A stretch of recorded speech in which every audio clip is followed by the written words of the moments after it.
BJP ಸರ್ಕಾರದ ಅವಧಿಯಲ್ಲಿ ಭಾರಿ ವಿವಾದವನ್ನ ಹುಟ್ಟುಹಾಕಿದ್ದ ಮತ್ತು ಇಡೀ ದೇಶದಲ್ಲಿ ಸದ್ದು ಮಾಡಿದ್ದ ಹಿಜಾಬ್ ಶಾಲೆ ಕಾಲೇಜ್ ಆವರಣದಲ್ಲಿ ನಿಷೇಧ ಮಾಡಿದ್ದ ಆದೇಶಕ್ಕೆ ಸಂಬಂಧಪಟ್ಟಂತೆ ವಾಪಸ್ ಪಡೆದಿದ್ದೀವಿ ಅಂತ ಸಿದ್ದರಾಮಯ್ಯ ಅವರು ಕೊಟ್ಟಿರೋ ಹೇಳಿಕೆಯಲ್ಲಿ ಇದೀಗ ಹಿಜಾಬ್ ದಂಗಲ್ ರಾಜ್ಯದಲ್ಲಿ ಮತ್ತೆ ಜೋರಾಗಿದೆ.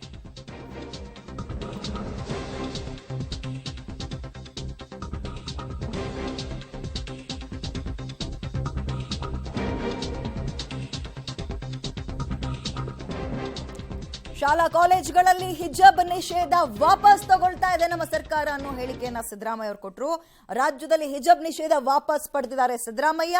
ಬಿಜೆಪಿ ಸರ್ಕಾರದ ಹಿಜಾಬ್ ನಿಷೇಧ ಆದೇಶವನ್ನ ಹಿಂದಕ್ಕೆ ತಗೊಳ್ತಾ ಇದ್ದೀವಿ, ಊಟ ಮತ್ತು ಬಟ್ಟೆ ಅವರವರ ಇಚ್ಛೆ ಅನ್ನುವಂತಹ ಮಾತನ್ನು ಹೇಳೋದ್ರ ಮುಖಾಂತರ ಸಿಎಂ ಸಿದ್ದರಾಮಯ್ಯ ಸರ್ಕಾರ ಒಂದ್ ರೀತಿ ವಿವಾದದ ನಡೆಯನ್ನ ಅನುಸರಿಸ್ತಾ ಇದೆಯಾ ಅನ್ನುವ ಪ್ರಶ್ನೆ ಸಹಜವಾಗಿ ಕಾಡ್ತಾ ಇದೆ.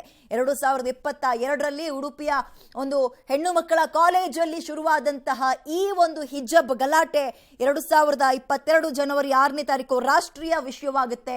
ಕೋರ್ಟ್ ಮೆಟ್ಟಿಲೇರುತ್ತೆ, ಹೈಕೋರ್ಟ್ನಿಂದ ಸುಪ್ರೀಂ ಕೋರ್ಟ್ ತನಕ ಹೋಗುತ್ತೆ, ದ್ವಿಸದಸ್ಯ ಪೀಠದಲ್ಲೂ ಸ್ಪ್ಲಿಟ್ ವರ್ಡಿಕ್ಟ್ ಬರುತ್ತೆ. ಇನ್ನೂ ಕೂಡ ಅದು ಕೋರ್ಟ್ ಹಂತದಲ್ಲೇ ಇರುವಾಗ ಸಿದ್ದರಾಮಯ್ಯ ಅವರ ಈ ಹೇಳಿಕೆ ಯಾವ ರೂಪುರೇಷೆಯನ್ನು ಅಥವಾ ಯಾವ ಹಂತವನ್ನ ಮುಂದಕ್ಕೆ ತಗೊಳ್ಳುತ್ತೆ ಅನ್ನುವಂತಹ ಪ್ರಶ್ನೆ ಕುತೂಹಲದ ಜೊತೆಗೆ ಕಟ್ಟ ಹಿಂದುತ್ವವಾದಿಗಳು ಮತ್ತು ಅವ್ರು ಹಿಜಾಬ್ ಹಾಕೊಂಡ್ರೆ ನಾವು ಕೇಸರಿ ಶಾಲನ್ನ ಹಾಕೊಂಡೇ ಸ್ಕೂಲ್ಗೂ ಕಾಲೇಜಿಗೆ ಹೋಗ್ತೀವಿ ಅಂತ ಹೇಳ್ತಾ ಇದ್ದಂತಹ ಒಂದು ಗುಂಪು ಮತ್ತು ವಿರೋಧ ಪಕ್ಷವಾದ ಬಿಜೆಪಿಯ ನಡೆ ಏನಾಗಿರುತ್ತೆ ಅನ್ನುವಂಥದ್ದು ಕುತೂಹಲ ಮೂಡಿಸ್ತಾ ಇದೆ.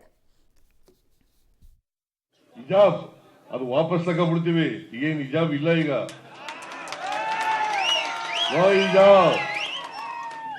ಹಿಜಾಬ್ ಹಾಕೊಂಡು ಹೋಗ್ಬೋದು ಈಗ, ಗೊತ್ತಾಯ್ತಾ? ಆದೇಶ ವಾಪಸ್ ತಗೊಳ್ಳಿ ಅಂತ ಹೇಳಿದ್ದೀನಿ ನಾನು. ಈಗ ಡ್ರೆಸ್ ಹಾಕೊಳ್ಳೋದು ಊಟ ಮಾಡೋದು ನಿಮ್ಗೆ ಸೇರದ್ದು, ನಾನು ಯಾಕೆ ನಿನ್ಗೆ ಅಡ್ಡಿಪಡಿಸ್ಲಿ? ಹಿಜಾಬ್ ಅದು ವಾಪಸ್ ತಗೊಂಡ್ಬಿಡ್ತೀವಿ, ಏನ್ ಹಿಜಾಬ್ ಇಲ್ಲ ಈಗ.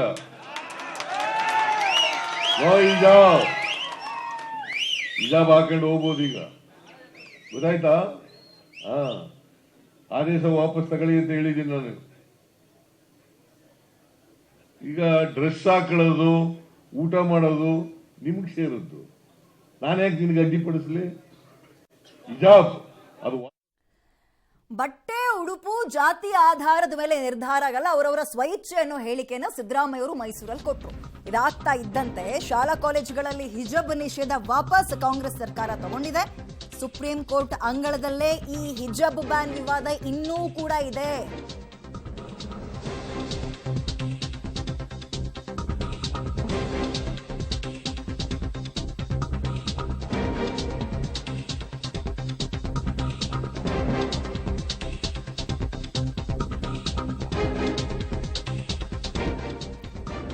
ಸುಪ್ರೀಂ ಕೋರ್ಟ್ ಅಂಗಳದಲ್ಲಿ ಹಿಜಾಬ್ ಬ್ಯಾನ್ ವಿವಾದ ಇನ್ನೂ ಕೂಡ ಇದೆ.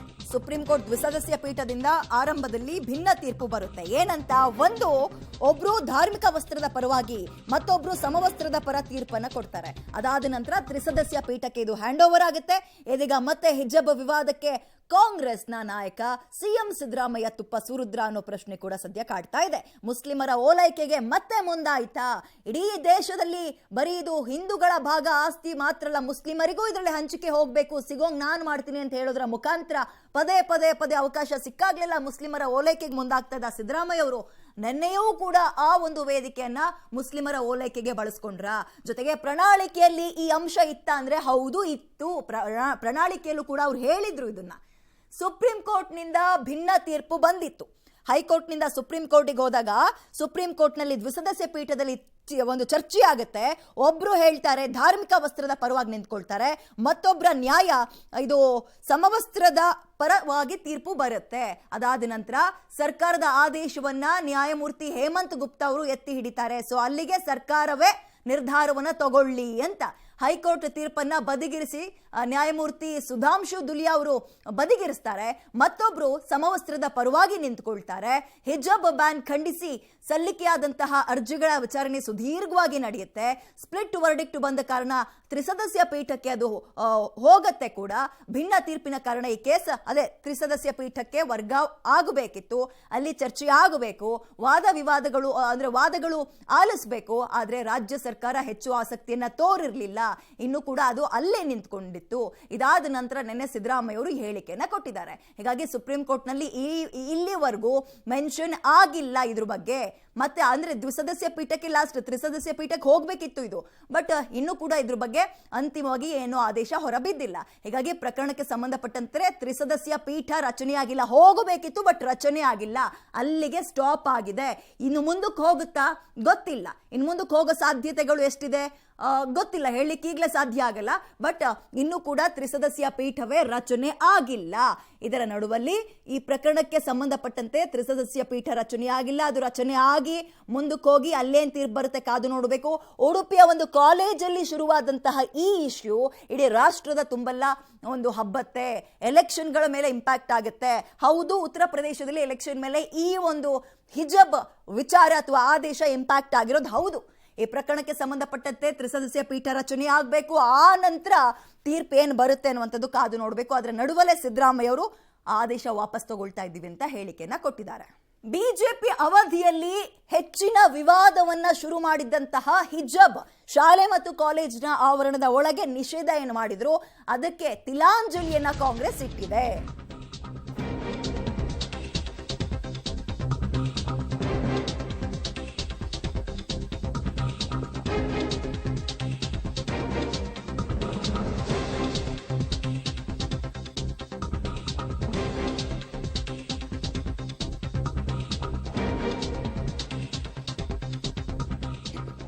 ಹಾಗಾದ್ರೆ ಕಾಂಗ್ರೆಸ್ ಅಧಿಕಾರಕ್ಕೆ ಬಂದ ಮೇಲೆ ಹಿಜಬ್ ಬ್ಯಾನ್ ಆದೇಶವನ್ನ ಮಾತ್ರ ವಾಪಸ್ ಪಡಿತಾ ಅಂದ್ರೆ ಇಲ್ಲ. ಒಂದೊಂದೇ ವಿಚಾರಗಳನ್ನ ನೋಡ್ತಾ ಹೋಗೋಣ. ಲೋಕಸಮರ ಹತ್ತಿರ ಆಗ್ತಾ ಇದೆ. ಕಾಂಗ್ರೆಸ್ ಮುಸ್ಲಿಂ ತುಷ್ಟೀಕರಣದ ತಂತ್ರದ ಮೊರೆ ಹೋಗ್ತಾ ಇದೆ. ಒಂದು RSS ಸಂಸ್ಥೆಗಳಿಗೆ ಕೊಟ್ಟಿದ್ದಂತಹ ಭೂಮಿಯನ್ನ ವಾಪಸ್ ಪಡೆಯೋದು, ಮತಾಂತರ ತಡೆ ಕಾಯ್ದೆ ವಾಪಸ್, ಗೋಹತ್ಯೆ ನಿಷೇಧ ಕಾಯ್ದೆ ವಾಪಸ್, ಕೃಷಿ ಮತ್ತು APMC ಕಾಯ್ದೆ ವಾಪಸ್, ಈಗ ಹಿಜಬ್ನ ಸರದಿ. ಹಿಜಬ್ ನಿಷೇಧ ಆದೇಶವನ್ನ ಕೂಡ ಕಾಂಗ್ರೆಸ್ ಸರ್ಕಾರ ವಾಪಸ್ ಪಡೆದಿದೆ. ಸುಪ್ರೀಂ ಕೋರ್ಟ್ ನಲ್ಲೇ ಇರುವಾಗ, ಕೋರ್ಟ್ ಹಂತದಲ್ಲಿರುವಾಗ ಸರ್ಕಾರಕ್ಕೆ ಈ ಅಧಿಕಾರ ಇದೆಯಾ ಅನ್ನುವಂತಹದ್ದು ಪ್ರಶ್ನೆಯಾಗಿ ಉಳ್ಕೊಂಡಿದೆ. ಉತ್ತರ ಇನ್ನೂ ಇಲ್ಲಿ ತನಕ ಸಿಕ್ಕಿಲ್ಲ.